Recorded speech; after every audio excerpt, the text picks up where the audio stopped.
Alright, this is the last great audit coming at you again. Now, the news cycle recently has been, well, the previous news cycle was flooded with talk about a leaked draft opinion on Roe v. Wade from Justice Alito, who is one of the conservative justices on the thing. Basically, it implied very heavily that the court was going to rule 5-4 to overturn Roe v. Wade. Or at the very least, overturn it at the federal level. There was a huge fuss kicked up, a big to-do about, not so much about stripping rights from half of the population, but about finding who leaked the draft opinion, which all very quickly went away once it became pretty apparent that the leaker was probably one of Alito's clerks and probably vehemently agrees with the draft opinion and was leaking it to prevent Roberts, the Chief Justice, who himself was a conservative appointee, from swaying one of the majority away from that decision, probably Gorsuch, and to create such a significant public backlash and so much public vitriol that it would calcify the argument. May have worked. But that's not what this is about. This is about the clever use of misdirection.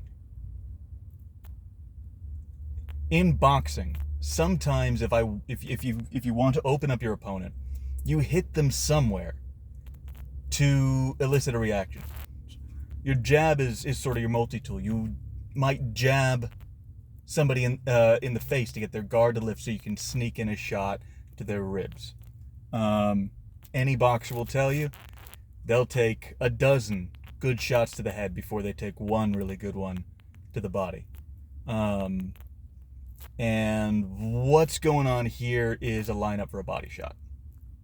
Roe v. Wade is not, it's not the point.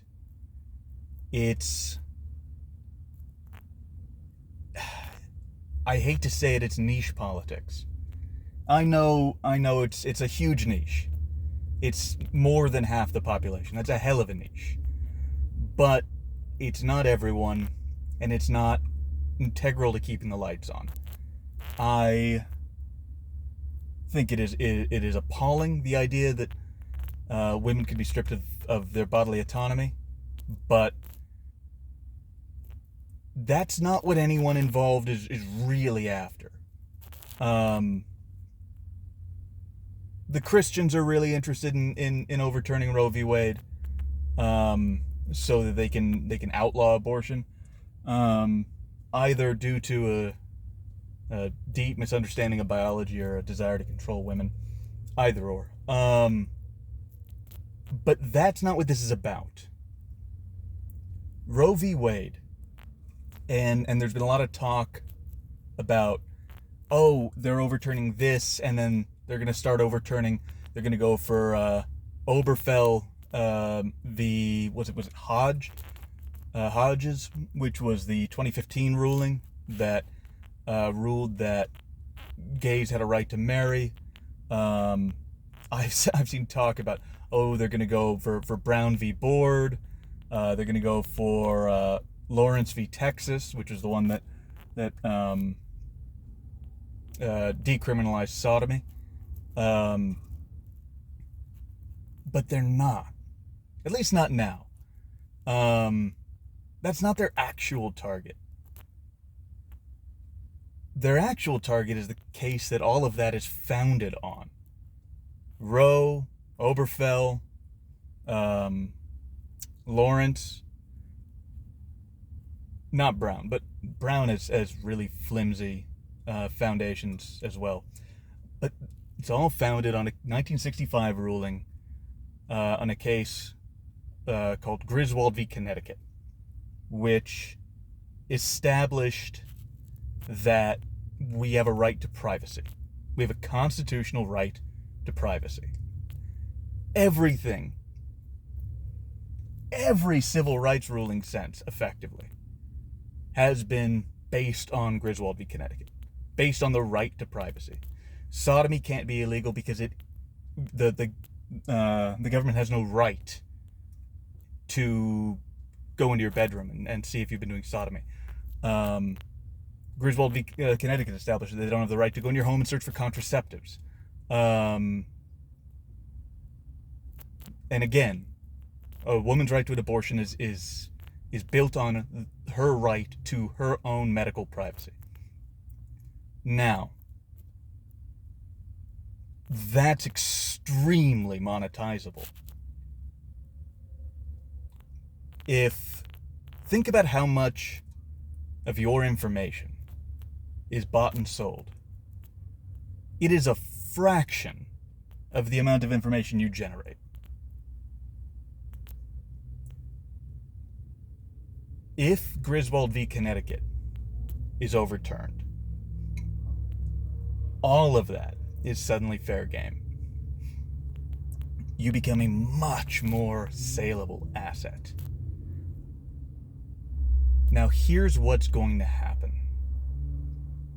Roe will be weakened. It will be either reverted to the states and then immediately challenged in a dozen lower courts. And we are going to sit around and wait for the next presidential election cycle. If the conservatives win, they will probably go through things gradually. They will probably view the court as completely locked and start ticking those boxes we mentioned earlier. If the Democrats win, and you start looking at people like Alito, like Clarence Thomas, as seats that may be fillable, they're going to go straight for Griswold v. Connecticut.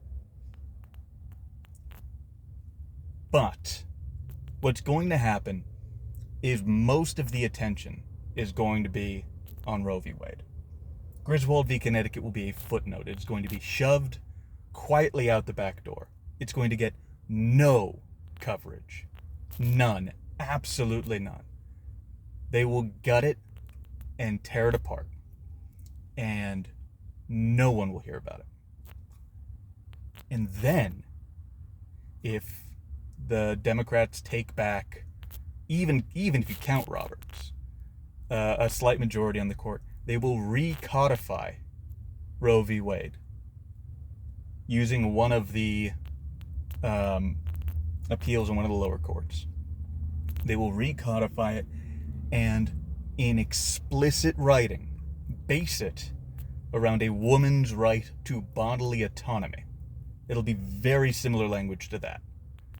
It'll be about a woman's control of her own body, not a person's right to privacy. And it will be championed in the quote-unquote liberal media as this huge progressive victory. Meanwhile, the much more important, I hate to say, case on which it is based, the ruling on which it is based, will be quietly shoved out the back door. And the reason that's gonna happen is because the Democrats want that too. It's a hugely monetizable thing. And we have no liberal party in this country. We have no leftist party in this country. We don't even really have a progressive party in this country. We have a moderately conservative party and a party that has really fully embraced fascism in all its many trappings. And if you're counting on the Conservative Party to protect rights that could be easily monetized, you're going to be disappointed a lot. especially because Griswold v. Connecticut is sort of a loose ruling. It says broadly that although it does not say so explicitly in the Bill of Rights, you do have a right to privacy. Meanwhile, our court has been stuffed full of people who call themselves strict constructionists. People who believe, in air quotes, in adhering directly to the language of the document. It is not in the language of the document. That's the dog whistle they're sending out. It's not that, oh, we will overturn Roe v. Wade. It's not, oh, we will protect the Second Amendment. It's, we will overturn Griswold v. Connecticut. That is what all of these these judges mean when they say that they believe in a strict interpretation of the Constitution. That suddenly it not saying explicitly in either the Bill of Rights or the 14th Amendment to the Bill of Rights, more specifically, that there is a right to privacy,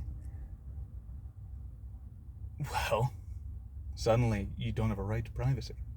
It'll be very quiet. But we'll have this wonderful progressive victory of getting Roe back, sort of. And that's if the Democrats win. If the Democrats lose,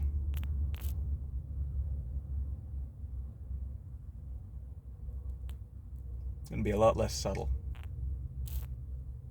The old bait and switch. This has been the last great audit.